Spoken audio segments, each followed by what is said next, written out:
Hello, everyone, and welcome to the Jeffrey Epstein Show. I'm your host, Bobbycapucci, and this is a morning update. Hey, what's going on, everybody? So, before we jump into our article today, and boy, it's a doozy, I just want to share with you something that happened yesterday morning as I was headed over to the gym. So, every morning, my girlfriend Carrie, as you know, is a personal trainer, and she has to be at work by like 4:30 in the morning. So yesterday we get up, and a lot of times I'll drive her in the mornings and then pick her up. So we hop in the car and we're heading over to the gym. And if you're familiar with Las Vegas, there's this thing called the airport interchange where you can pick up the 215 freeway right through the airport. Basically, you go underneath a little tunnel area, and then you pop out, and you have the ability to hit the freeway from there. Well, inside of the tunnel area, as we're coming through, we see like this car like skid out in front of us and smash into like the wall. And we're watching it from a little bit ways away. And as we get up closer to the car, I look out the window and I see that this is a fancy-ass, badass car. I don't know the brand. I'm not good with that kind of stuff. I'm not really a car guy. But I could tell it was some kind of like sporty, incredibly expensive car. So I say to Carrie as we're driving by, after I slow down, obviously, and take a look, and looked like everyone was okay in the car. The airbags were deployed, but there was a young lady standing outside of the car on her phone. So I gave a quick, "Are you guys okay?" blah, blah, blah. They said yes. So I just go on my merry way. Well, long story short, the person who wrecked that car was the superstar running back for the Las Vegas Raiders, Josh Jacobs. I couldn't believe it when I found out that it was his car and him who had wrecked right in front of us like that. And old boy ended up getting nailed for a DUI. And it's funny that he ended up getting nailed with that DUI. Because as we were driving by, I said to Carrie, I was like, look, see, there's two people in this car, right? Obviously, whoever was driving this car was drunk. So that person should be running right now. I don't know what they're doing still sitting in the car. And come to find out, it's actually Josh Jacobs. So not only did he total his badass, super cool looking whip, dude's in trouble now, obviously, for a DUI, in trouble with the league, in trouble with the Raiders. And the moral of the story is, it is not worth it to drink and drive. I know I harp about that shit on the podcast a lot, and I whinge about it on weekends to you guys about not drinking and driving. But what would make you think that it's a good idea to hop behind the wheel of a car after being completely and utterly inebriated, especially considering you're a millionaire? Forget an Uber, call in one of those Bentley services or something to come and pick you up. What are you doing driving? Furthermore, why wasn't the young lady driving the car if you're so smashed? Thankfully, nobody was hurt as far as like other people around, and it was just the one car that was involved. Because at that time of the morning, it's not really busy through that interchange, thankfully. There's some times of the day where you can hardly move in there. So that could have been really disastrous, but it ended up being just the one car crash. And ironically enough, superstar running back, Mr. Jacobs. So that was my adventure story from yesterday. And when I would jump on ESPN, obviously every day, the website for, bookmaking and stuff like that. So when I saw the article, I texted Carrie right away, and I was like, you're not going to believe this one. So that's from the files of Come On, Man. And it's just another cautionary tale that it doesn't matter who you are, how much money you have, how much of a badass you are, how much of an alpha male superstar you are. If you drink and drive, eventually there's going to be repercussions for your actions. So, Learn from Mr. Jacobs here, folks, and don't get behind the wheel drunk. All right, so moving on to what you're all here for, and that is our article this morning. And folks, how long have I been talking about Darth Barr and how much of a unreliable, retread, bureaucratic part of the problem he is? And in a new article, new revelations say that Darth Barr spoke with Jeffrey Epstein's last cellmate personally. He interviewed him personally. So Darth Barr interviews this guy personally. Now we're talking about the Attorney General of the United States of America. Okay? We're not talking about some local cop, some local FBI agent. No. The Attorney General of the United States of America. This isn't something that is a usual occurrence. This isn't something that happens all the time. And it makes you wonder why Barr was so hands-on and why he's so adamant to push the narrative that it was suicide. Now remember, all we have to go on is what Darth Barr has told us. All we have to go on is this man's word. And I don't think anybody on either side of the aisle, in either of the ridiculous tribes even, believes Darth Barr at this point. And I remember I took some steam and some heat from some conservatives and from some Republican colleagues, and because I've been so adamant that Bill Barr is not a good man and that Bill Barr is not somebody that is trustworthy. People don't want to hear that people on their team aren't good. They don't want to hear that they aren't the hero in the story. But the fact of the matter is this. In this case especially, just about every single damn person involved is a gray character at best. And unfortunately, folks, that's how the world is. Most people are gray characters. People are capable of great good, but they are also capable of great evil. And if you put a sword in a man's hand, that man, even if he is a docile one, will become a monster. And a person like Bill Barr, the fact that anybody tried to gaslight us, gaslight me, into thinking that this man cares about justice, that this man cares about the survivors, is an absolute smack in the face and laughable at best, honestly. So I'm glad that I've been ahead of the curve with this moron, Darth Barr, and I already knew what sort of person we were dealing with, considering his time with the Bush administration, considering his time skulking about in the darkest, deepest slums of Washington, D.C. I'm not fooled by these people anymore. The veil certainly has been pulled from my eyes, and I understand that neither of these tribes care about me. Neither of these tribes care about justice, and they certainly don't care about these survivors unless they can turn it into a political cudgel used to smash their opponents over their head. And William Barr, Darth Barr, is one of the worst and biggest scuzzballs when we're talking about lifelong bureaucrats. This guy was never elected to any of these positions. He was appointed. So, I don't know about you, but he definitely doesn't represent me. And the fact that he's gone and he was given his walking papers, certainly a good thing.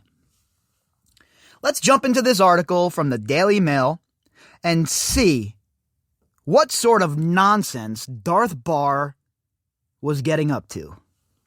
Headline: Revealed.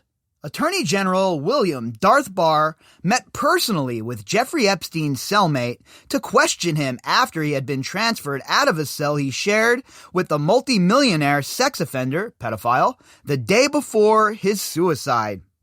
This article was authored by James Gordon.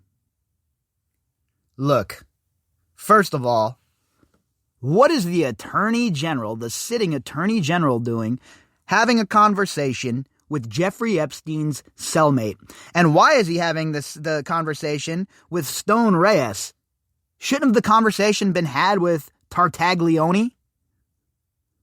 Why are we conveniently forgetting Mr. Tartaglione?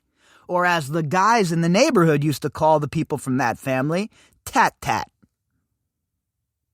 Just going to ignore Tartaglione and his role in this? The fact that he was sitting in a cell charged with 4 criminal homicides due to a drug deal gone bad. But you had the interview with Stone Reyes, huh, Mr. Barr? Again, I don't know about you folks, but none of this stuff makes sense when it comes to the behavior of people like William Barr. And when the behavior is erratic and there's no explanation for it, I can only think that there is more under the surface that they are trying to hide.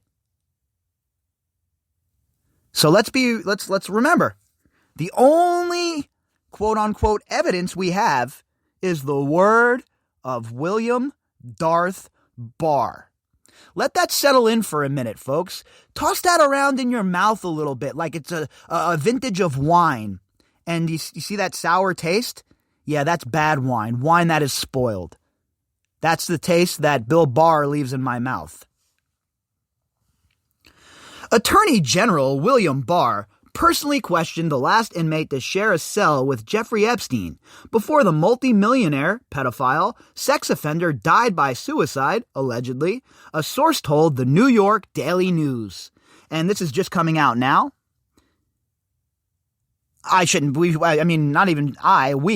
be shocked, considering Barr is no longer part of the Borg, no longer part of the Get Along to Go Along gang. So I'm sure that we'll start to see some more leaks coming out now, considering he doesn't have the power to punish the people who are leaking this stuff. But why wasn't this reported in the beginning? We should have known from the jump that Barr was doing personal interviews with these people. That doesn't strike you folks as something that's important? And I wonder if the survivors' lawyers even knew. Probably not. We know that the federal government don't give two shits. We know that they operate however they want to operate. They don't follow the rules. They don't follow the law. They just do whatever they want, right? So who the hell knows what Darth Barr was really up to? And I got to tell you, folks, the plot thickens here. If it was up to me, and I was a sitting senator or a sitting congressman or congresswoman, I would be sending a subpoena to Darth Barr over this whole entire Jeffrey Epstein fiasco. Get him under oath, sit him down, and let's see what we really see. Because enough of the games, enough of the bullshit. It is time for answers. You can have your lapdogs in the media try and spin this shit as a conspiracy theory and try and paint everybody like some of the fantasists you see running around Twitter. And that you might think that's a good strategy, but in reality, we're on to you. And no matter you trying to frame things as a conspiracy theory or trying to drop disinformation, the facts still remain. And until those basic facts are answered, nobody is believing the bullshit narrative you're trying to pump to us, homie. Epstein was found hanging from cloth tied to a bed frame. Hanging? That's not the proper way to explain it, okay? When you say hanging, that means like, you hang yourself from the ceiling, you jump off of a beam and break your neck. Epstein hung himself from that bed by leaning forward, okay? Let's not act like he was hanging himself like we're in the 1100s and the Normans just came in to kick the shit out of the Saxons.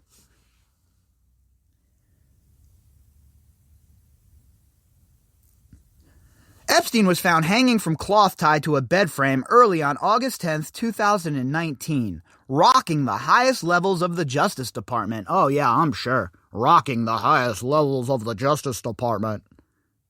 As if. Furthermore, I don't trust that the Justice Department cares one way or the other. Who the hell knows what they were doing during this time?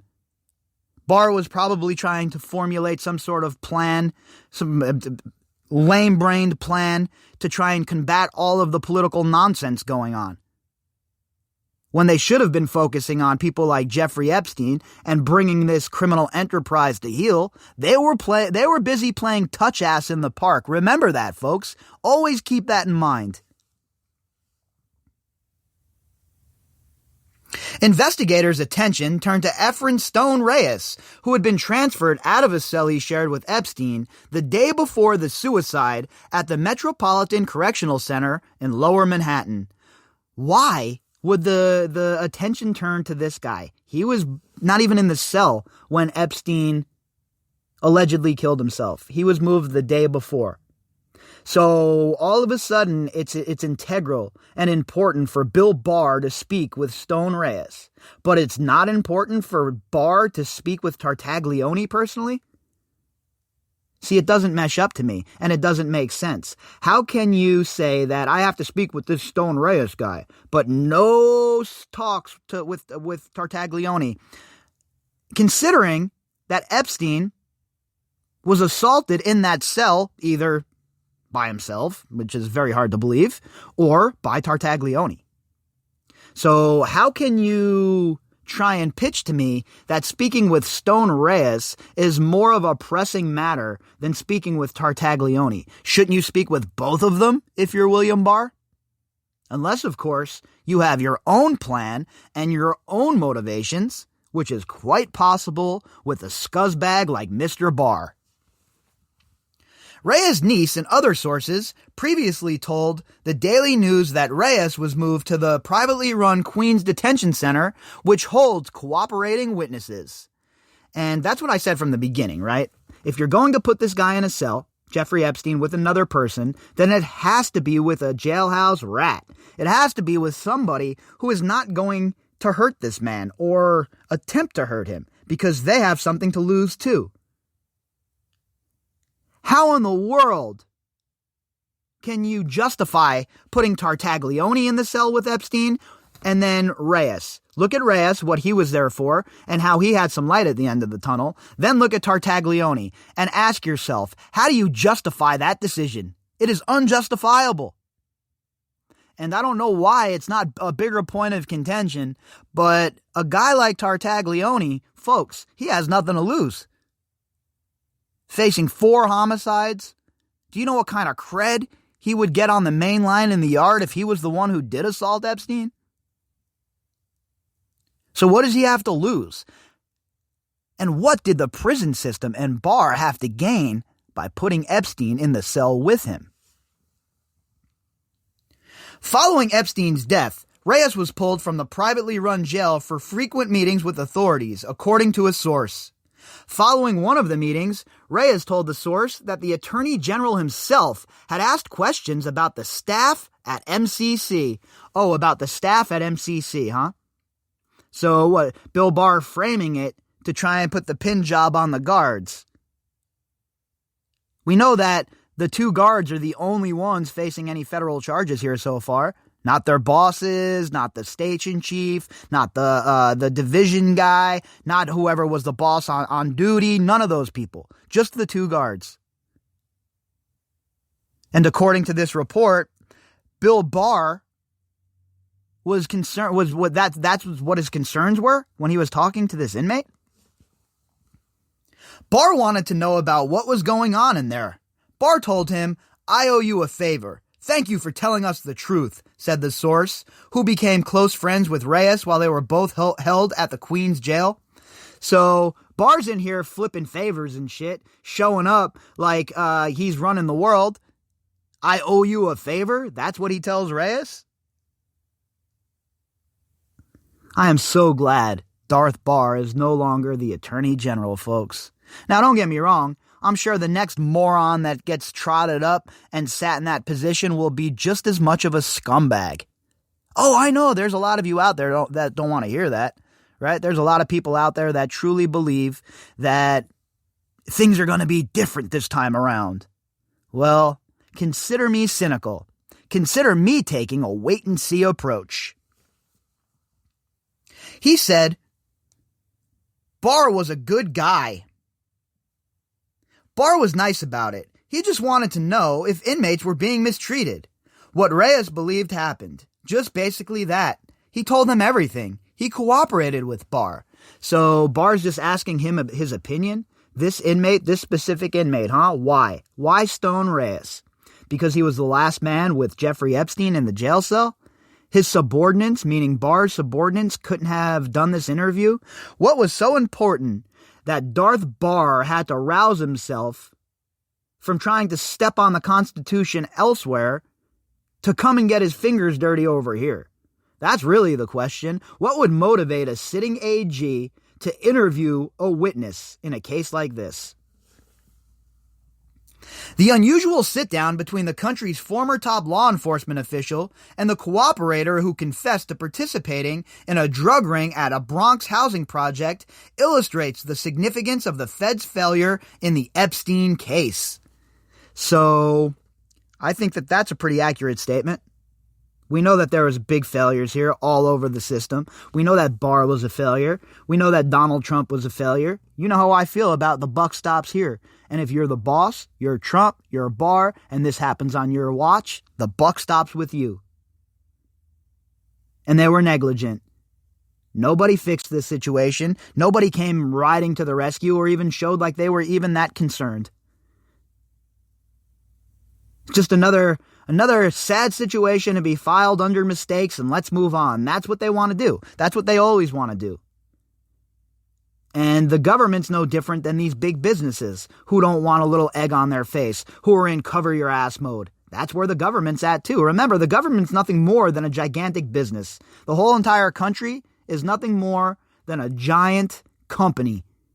And these politicians are the executives. And just like the executives in the financial district and the executives for these other big companies, these people are also corrupt.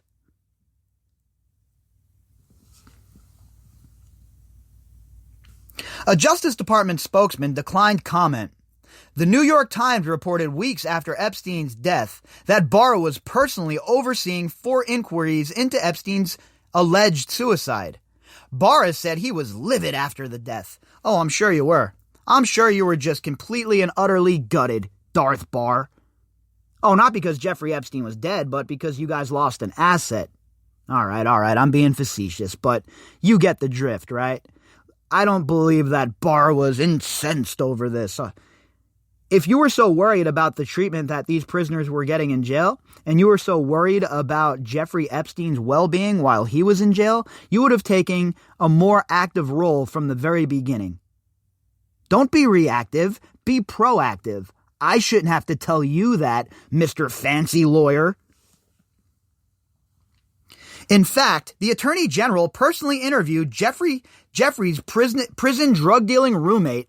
That would be a real jaw-dropper.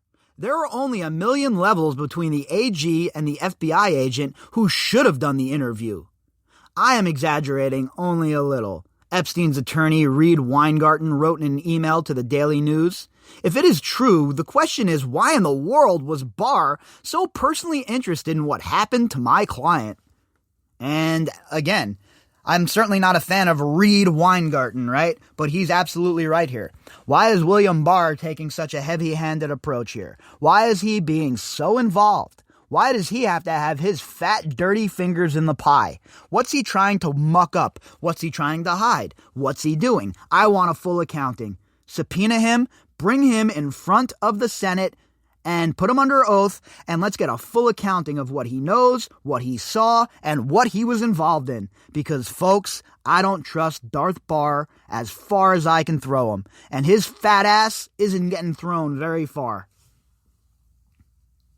2 MCC correctional officers, Tova Noel and Michael Thomas, have pleaded not guilty to sleeping on the job and falsifying records the night of the suicide. Sleeping on the job? The whole entire government's been asleep at the wheel for at least the past 12 years. So why don't we bring them all up on charges, huh? I mean, if we're going that route. An attorney for Thomas, Montel Figgins, told the Daily News he wouldn't be surprised if Barr directly questioned Reyes, given how the case was handled by the Justice Department. He's not wrong. It was handled like shit. The whole entire thing was garbage. The way they've handled it is garbage. The way they have told the public about it is garbage. And the way they continue to play games is garbage. So, what's going to break here? Is there going to be a breaking point finally where one of our congressmen or women or senators has the courage and the backbone to stand up and demand action be taken here? I really hope so. The news exclusively identified Reyes as Epstein's final cellmate last month. The 51-year-old caught coronavirus at the Queens detention facility earlier this year, was released in April, and died last month at his mother's Bronx apartment. Well, that's sad, right? Honestly, I mean, dude just gets out of jail, was in for a drug charge, catches the vid, then dies last month at his mom's house. So that's definitely not a good situation, right? So definitely want to give some thoughts and prayers to the family of Mr. Reyes. Can't be easy. And my heart definitely goes out to people who are losing loved ones during this time. It's crazy rough. Look, we got a lot of crazy stuff going on, folks. And there's a lot of reasons for us to go crazy and become unhinged. But we have to try and be measured. And we have to try and take each one of these situations as they are. And not try and get too crazy by, overloading ourselves. But we're in a crazy situation right now. And the fact that Bill Barr was speaking to this man, Mr. Reyes, is, I can't even put into words how against, not even policy, but standard procedure that this is. The source contacted the Daily News seeking to dispel conspiracy theories that Reyes had something to do with Epstein. The source said Reyes was deeply troubled by the suicide and did not hesitate to help investigators. I don't think Reyes, let's be very clear, folks, I don't think Mr. Reyes had anything to do with Jeffrey Epstein's death. Not one thing at all. I think that it is highly likely, however, that Tartaglione assaulted Epstein during the first attempted alleged suicide.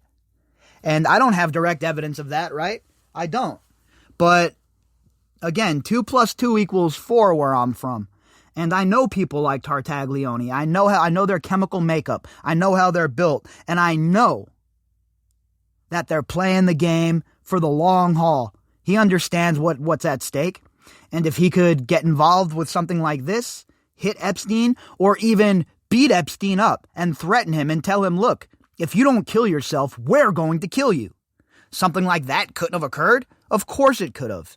But you don't even see that sort of storyline even talked about by the legacy media. With the Epstein thing, he was dealing with it. He was having nightmares, the source said.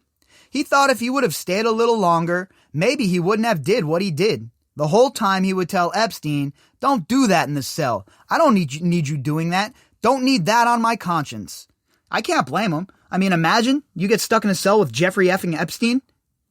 I mean, holy Toledo.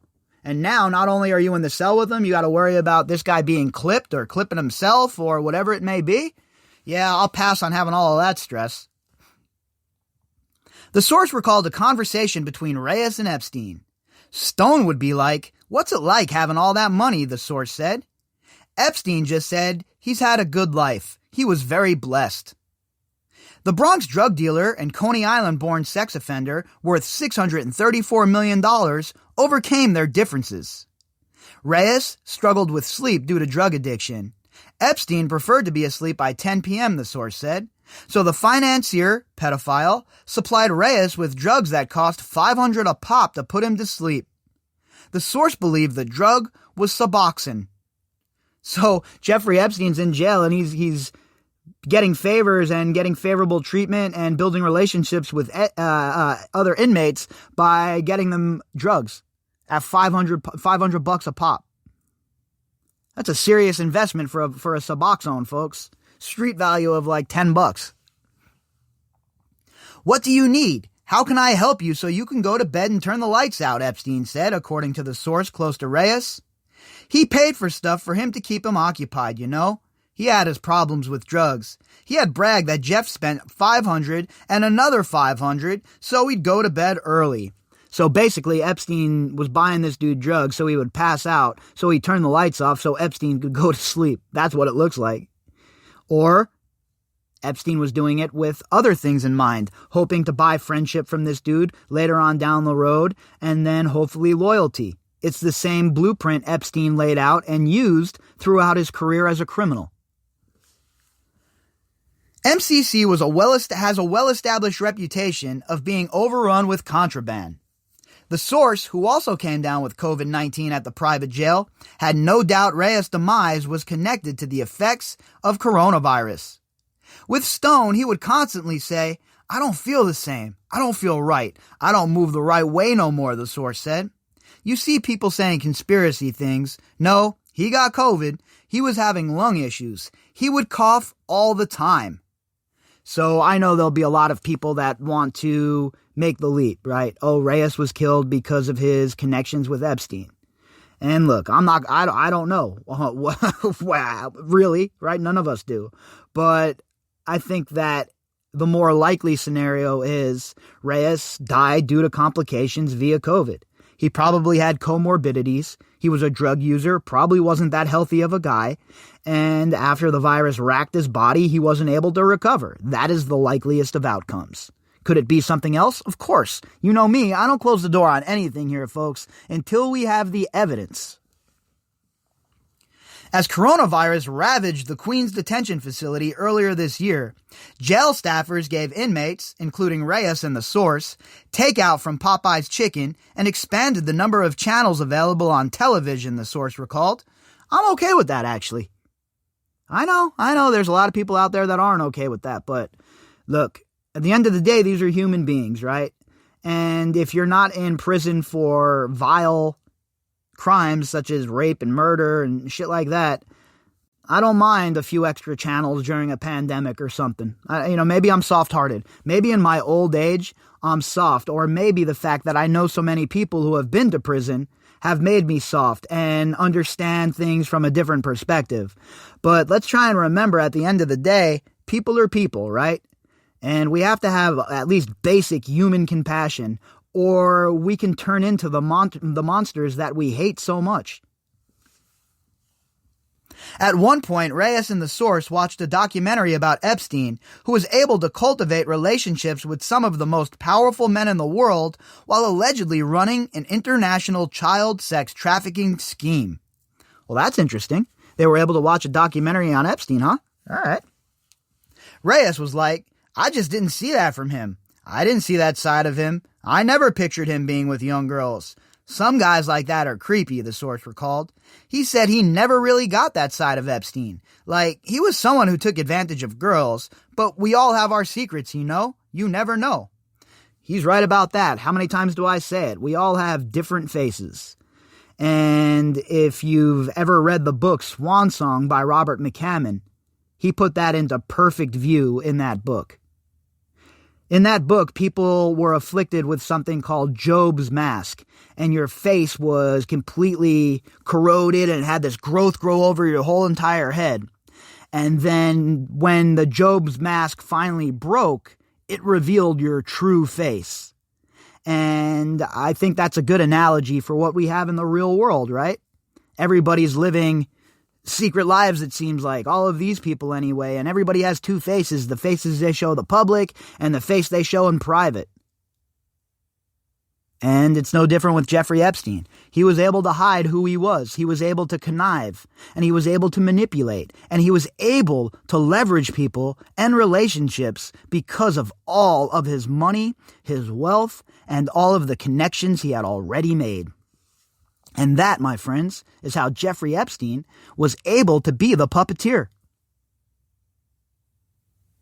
The real question remains, why on God's green earth would the highest lawman in the land sit down with Jeffrey Epstein's last cellmate for an interview?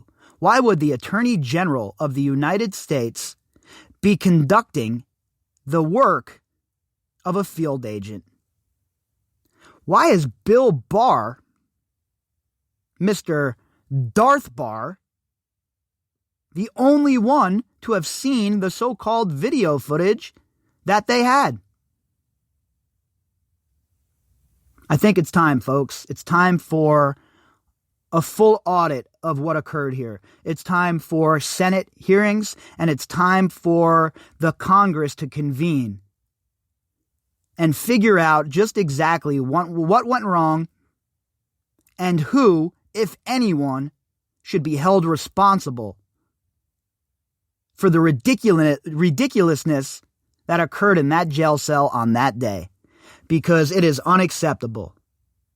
And the fact that William Darth Barr thinks that anyone is going to believe him and just close the door on this is laughable at best.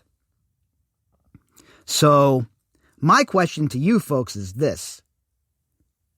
Why do you think the nation's top lawman would sit down with Mr. Stone Reyes for a one-on-one interview? Shoot me some emails. Let me know. Hit me up on Twitter. Let me know what you folks think. Because this right here is not how it's supposed to go down. This isn't procedure. And I'll tell you what.